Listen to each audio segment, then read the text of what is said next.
అది చిరంజీవి ఒకవేళ వస్తే ముఖ్యమంత్రి అయ్యే అవకాశాలు బాగా ఉన్నాయని మీరు నమ్ముతున్నారు. ఈ రోజు విజయవాడ ఎంపీ లగడపాటి రాజగోపాల్ స్పష్టమైన ఆరోపణలు విమర్శలు మేమే చేశారు. ఎంపీ కాకముందు మన పరిస్థితి ఏంటో ఒకసారి మనం చూసుకుందాం. తల్లి లాంటి పార్టీకి అన్యాయం చేయొద్దని కూడా ఆయన మిమ్మల్ని ఉద్దేశించి అన్నారు. దాని గురించి మీరేమంటారు?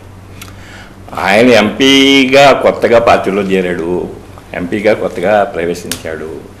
ఆయనకు ఉన్నటువంటి ఆకర్షణల ఆ రోజుల్లో ఈయన చాలా ధనికుడు, డబ్బు ఖర్చు పెట్టగల శక్తి ఉన్నవాడు, ప్రజలను కొనగల శక్తి ఉన్నవాడు అనేటువంటిది ఆ రోజున ఆయనకు ఉన్నటువంటి ఆకర్షణ. ఆ ఆకర్షణతో ఇవాళ ఎంపీ అయ్యాడు. నాకు 45 సంవత్సరాల పొలిటికల్ చరిత్ర ఉందండి. నాకు ఈవేళ నన్ను ఈ పలానా ఈ తప్పు చేశాడు హఠరామజోయ్ అని చెప్పడానికి ఈవేళ ఎవరు కూడా సాహసించేటువంటి పరిస్థితి లేదు.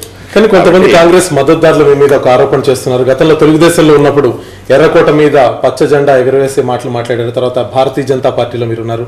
ఇప్పుడు కాంగ్రెస్లో ఎంపీగా ఎన్నికైన తర్వాత తిరిగి టికెట్ దొరకదన్న అనుమానంతోనే మీరు చిరంజీవికి మద్దతు ప్రకటిస్తున్నారు. నేను ఈవేళ ఎంపీగా ఉన్నానండి. మరొకసారి నేను టికెట్ ఆశిస్తానా లేదా, నిజంగా పాలిటిక్స్లో కంటిన్యూ అవుతానా లేదా అనేటువంటిది ప్రజలకి తెలియాల్సిన విషయం కూడాను. నేను అంత అభిలాషగా ఏమి లేను మరొకసారి టికెట్ సంపాదించాలని కానీ, మరొకసారి ఎన్నికల రాజకీయాల్లోకి రావాలని కానీ నేను అంత కోరిక కూడా లేను. చిరంజీవి పార్టీ పెడితే మీరు ఎటువైపు ఉంటారో? చిరంజీవి పార్టీలో చేరదలుచుకున్నారు మీరు? చిరంజీవి పార్టీ పెడితే ఎటువంటి పార్టీలో చేరటమా చేరకపోవటమా, మళ్ళీ పాలిటిక్స్లో కంటిన్యూ అవటమా లేదా అన్నది అది సరైన అది కాదు. కానివ్వండి, మా ప్రాంతంలో ఆయన మా ప్రాంతానికి సంబంధించిన వాడు, అక్కడ నివాసం ఉన్నవాడు.